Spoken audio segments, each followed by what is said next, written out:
Slept pretty good last night. My daughter Liliana woke me up at around 3. Dad!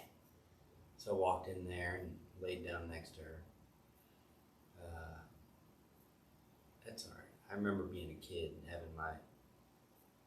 having my parents, down the hall, and if I needed them, Mom, Dad. My wife doesn't wake up. But I wake up right away. I'm glad I do that. I had some vivid dreams. Very vivid dreams. I won't tell you about them, but I had some vivid dreams. All right, so let's keep talking about Father Kapaun. The point of talking about Father Kapaun is to talk about fourth bell in a roundabout way. Fourth bell is all about getting to a place of open-heartedness. And for me, open-heartedness means a closer connection to God. And what I mean by that is a deeper connection to the love that is not mine, but a love that is ever present. And when I mean by the love that is not mine, it's best summed up by the love of God, the Holy Spirit, in a particular way of thinking about it. But another way of talking about it is an aspect of selflessness, in that your self is what receives the love. It's not, you don't create it, you share it, you can get connected to it and express it in particularly unique ways, but it's not yours. It's what you can connect to. And the reason why I've been talking about Father Kapaun in the context of kind of firearms, war, and conflict is that love exists everywhere.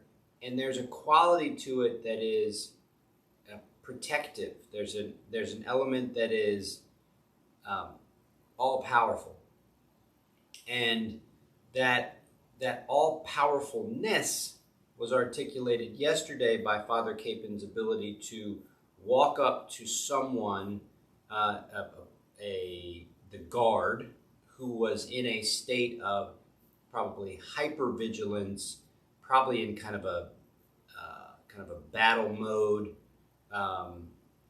Everything's super volatile. Life is hanging by a thread. And Father Kapaun walked up to this guard who was about to shoot a wounded soldier, and just quietly and gently moved the firearm away. The guard didn't shoot Father Kapaun. The other guards didn't shoot Father Kapaun. And then Father Kapaun picked this guy up who had his ankle destroyed. He was a buck sergeant, Herb. Picked him up and carried him for days and days and days to the POW camp. And just an unbelievable feat of, calmness and presence. And so my position is that there's no way Father Kapaun could have pulled that off without kind of embodying this type of love, this type of open-heartedness. And I want to talk about that a little bit more in a story called The Honest Thief. But I want to read what Obama said about, President Obama said about Father Kapaun when he was awarded the Medal of Honor posthumously. Father Kapaun was a part of the greatest generation, surviving the Depression, joining the Army, and serving in World War II. He embodied those heartland values. He's from Wichita, Kansas. He embodied those heartland values of honesty and hard work, decency and humility, quiet heroes determined to do their part. And so, a couple things. It's not yours. The love in your heart is not your love. The love in your heart is love. It's not It's not something that you create. It's something that you can tap into. It's not something that you make. It's something that you kind of shape in your own unique way from beyond you, shape in your own unique way and share with others. It can get lost in you. It can get lost in yourself. And what makes Father Kapaun such a unique expression of this divine love is he didn't think about it as his, and he used it to take care of others. And that piece right there is the piece that makes so much sense to me. It's not mine. It's available, but it's not mine. And so in my mind, there's a humility element to that. There's a sense of quiet, like Obama said, quiet heroism, a servant leadership, a kind of, I can't take credit for this. I can't, this isn't mine to claim. I can't speak for this. This is simply a space that if I become open and connected in a meaningful way and humble myself, then I can do things with it. But there go I, but for the grace of God, there go I. And so what makes Father Kapaun's story unique is he does this in different chunks, different occasions. And the first occasion I talked about yesterday, but the second occasion was they're at the POW camp, which is in this valley in North Korea. It's in the winter, and so you just got to imagine unimaginable cold. I mean, so you've got no clothes. It's unimaginably cold. You've got guards that are also unimaginably cold, whose lives are a little bit better than yours, but they still suck. Everything about the situation sucks. You don't know when you're going to be released. You're sick, you're cold, you're hungry. It's just as bad as it could possibly be. Well, Father Kapaun was able to keep things moving forward in a kind of, we can do this, boys. We can survive this kind of way. And one of the things he used to do was he used to play make-believe with the soldiers, and they didn't have anything to eat, so they play make-believe that they were eating really nice stuff. So there's stories in his book about how they would have these really elaborate breakfasts that would be all in their imagination. Well, anyway, one of the other things Father Kapaun would do is he would get the guys to fake some kind of disturbance, and he would sneak out into the camp and steal food from the guards. And he would do this on a regular basis, and he just got really good at it. So again, put yourself in this position. You're thousands of miles away in enemy territory. You're behind the lines in enemy territory. There's really no hope of rescue. Your life means nothing.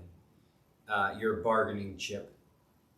It matters very little if you're kept alive or not. If you die, so what? There's really nobody there to kind of help you. There's no medical equipment. And here you are just making the most of it. You're finding ways to keep the spirit up. You're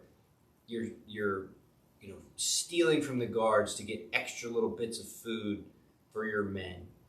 I mean, talk about a kind of selflessness or emptiness, a emptiness of self to be completely kind of at the service of those around you. And then the part that I think is worth contemplating is, does that afford you a sense of protection?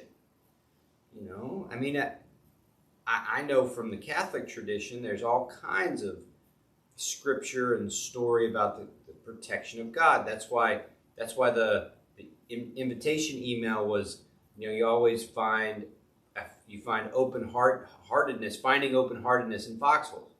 But the typical statement is you always find God in prisons and foxholes, right? Because that's where you need it the most. That's when you realize that yourself has no real power in positions like that. And so it's pretty easy to kind of recognize that you don't have control over this. Now, we get into our complex worlds, we get into our lives, and in particular in America, there's this sense that you have control. You're the one doing the work. You're the one harnessing. You're the one creating this goodwill. Your successes are made because of you. You've done this on your own. Does this sound familiar? The whole freedom, and I got to have my freedom to do this, and I do it all, and I've got here by pulling up my bootstraps and all this other kind of stuff. I mean, come on. Let's get real here. We get what we get by our hard work, but also by the grace of God. The lives we have, the love that we share isn't from us. We get to participate with it. And so this aspect of humility, this aspect of selflessness, it isn't some kind of noble truth. There's an aspect of kind of understanding, almost a strategic awareness that why wouldn't I humble myself? Why wouldn't I position myself in a place of self-awareness where I empty myself in order to be filled with grace or filled with love? And that's what I think fourth bell is. Fourth bell is the space where you kind of go through the chunks of your kind of abilities. First bell is your senses, right? Your ability to perceive what's going, or your ability to engage with what's happening in the present moment.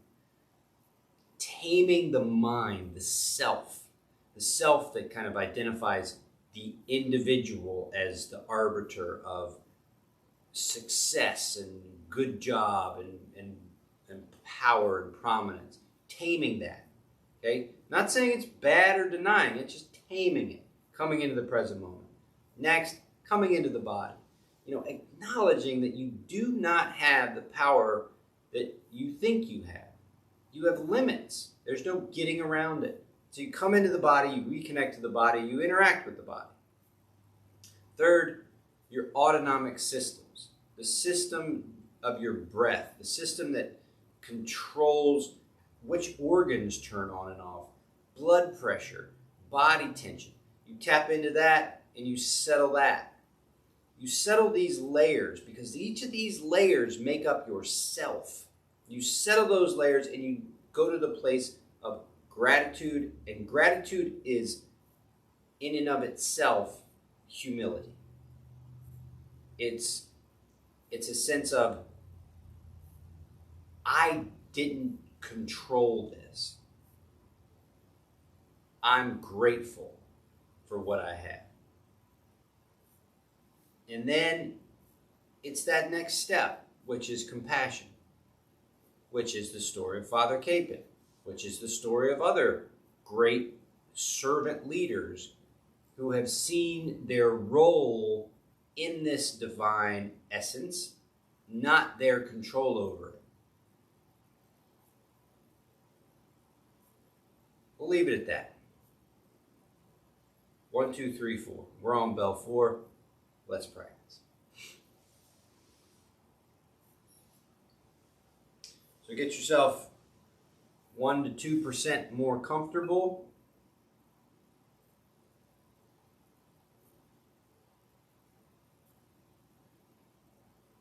Here comes first bell.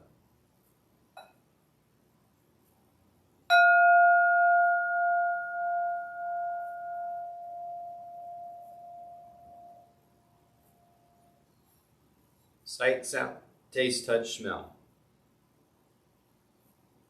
Today I think I'll close my eyes.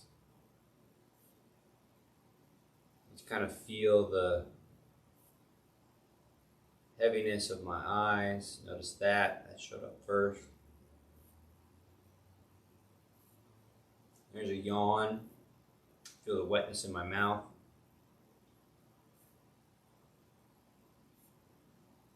Sound of the space heater shows up to my right.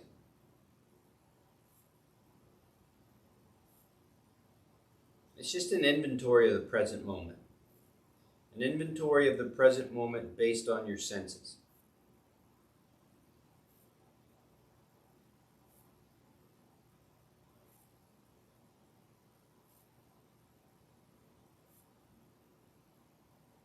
One of the things I notice is as I'm taking inventory of the present moment, I'm aware of my thoughts. I've got a song in my head from one of my kids' TV shows. And so what I'm doing is I'm not trying to stop that song, but I am keeping my attention on the inventory of the present moment.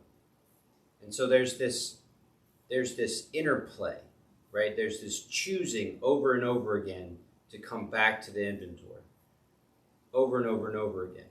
And so if you ever find yourself kind of aware of your thinking, don't think, oh gosh, I made a mess of this. Just think that that's a sign of practice. You get to choose to come back to the moment. So I choose to come back to the moment, taking inventory of my senses in the present moment. And then we'll go into bell 2.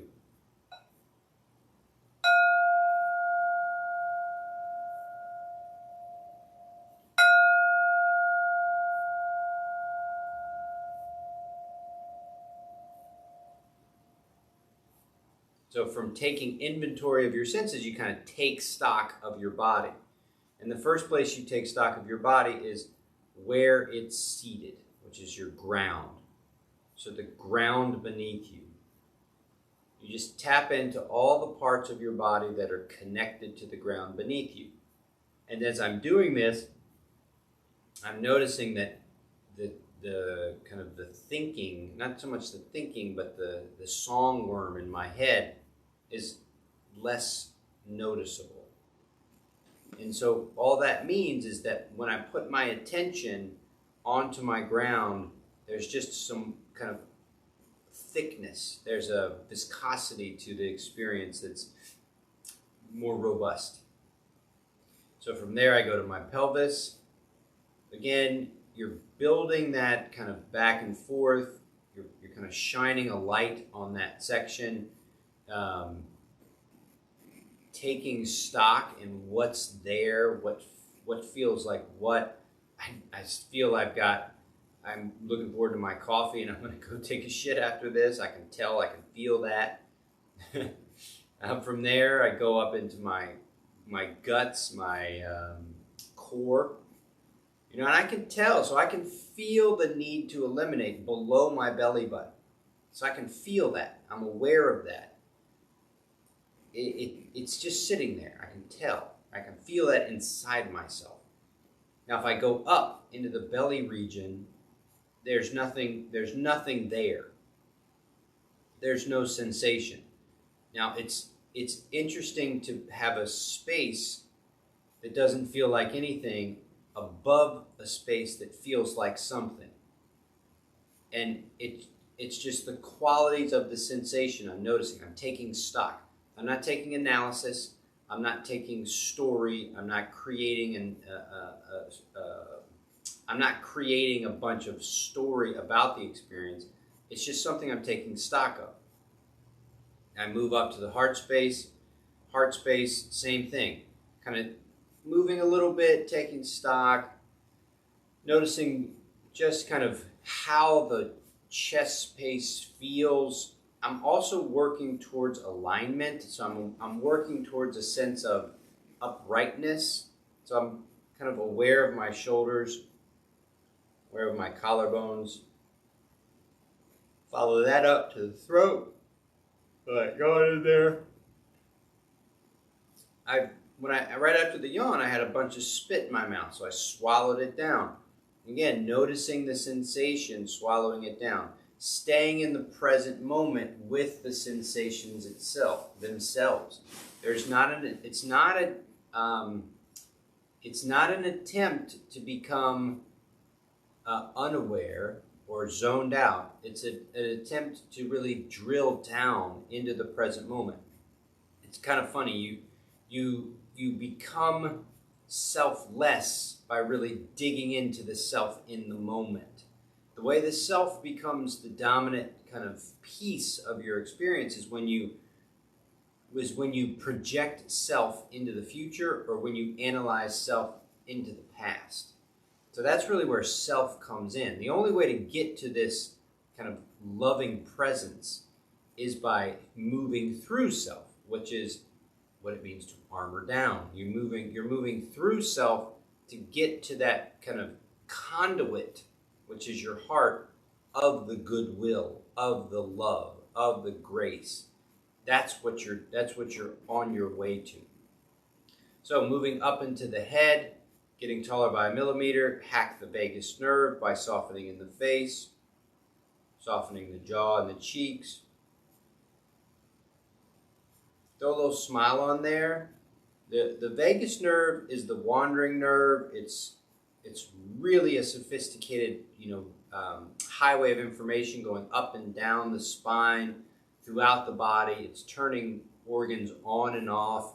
It's either setting them to kind of protective mode, moving the blood to the areas that need it the most, or it's setting it into the rest and digest mode, sending it to places that you can kind of get going and get working when things are safe and comfortable. So when you throw a little smile on your face and you hack that nerve a little bit, you're sending signals to your body to be totally at ease, quiet. And in that quietness, the self starts to become less thick. It becomes more transparent. So now we move into third bell.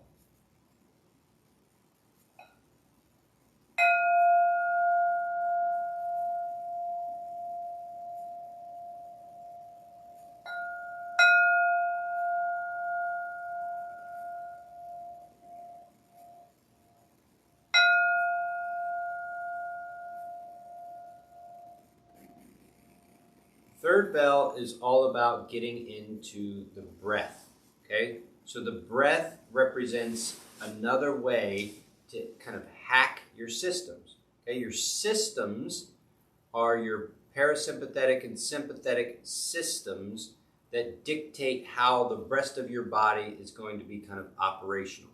And what you want is you want to get into a system that is calm and quiet.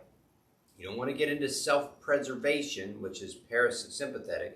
You want to get into self-relaxation, where the whole structure of the body, everything kind of settles down. It's much easier to let go of the narrative of self when you're in this space. Okay, you're kind of in a balanced, quiet space.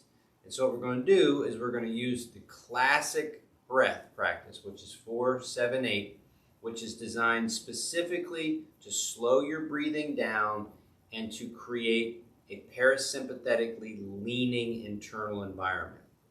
And the way that's happening is you're breathing in half as much as you're breathing out.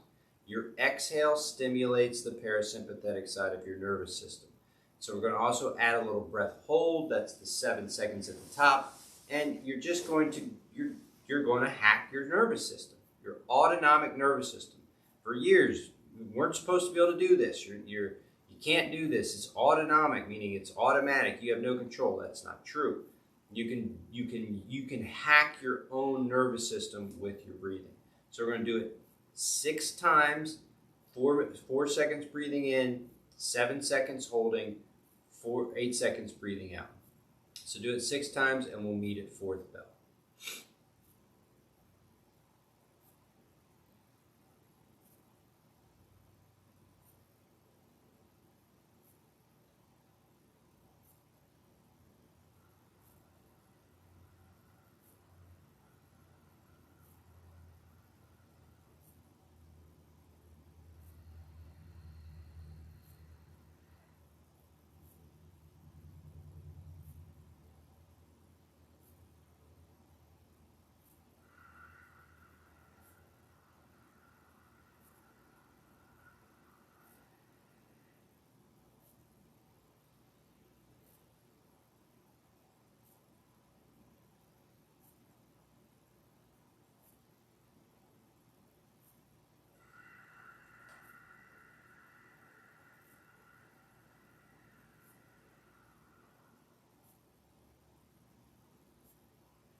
So what are you grateful for?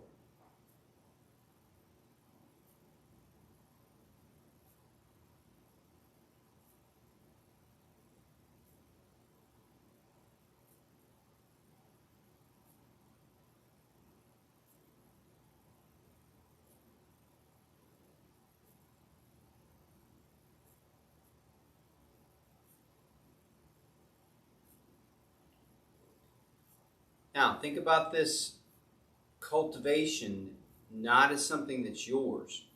It's each time you're kind of expressing gratitude, you're taking that goodwill in. You're taking it in. It's not yours. You're taking it in. You're creating the emptiness. You're creating the space for this goodwill to come into you. But don't hold on to it as though it's something that's yours now and it's not anyone else's. It's just a part of you momentarily. And so what you want to do now is give it away. So, I like to change my hands. Give it away. Give it away. You brought it in. It's like you've taken the breath in. It's like it's not your breath. You've taken the breath in. Now you get to give it away. So who do you want to give it to? Who do you think could use a little bit of extra love? Who do you think could use a little bit of extra goodwill? Send it to them.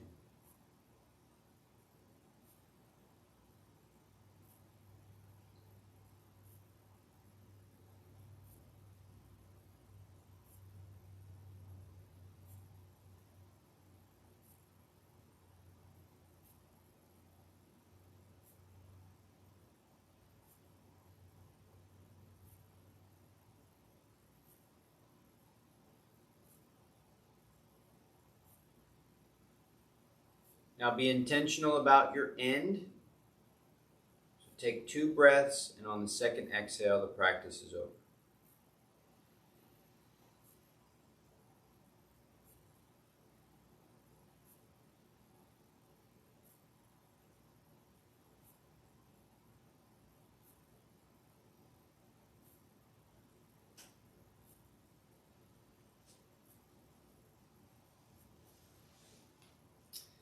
All right. It's a good way to start your day, don't you think? Thank you for training with me. I will see you tomorrow. Later, Armor Down.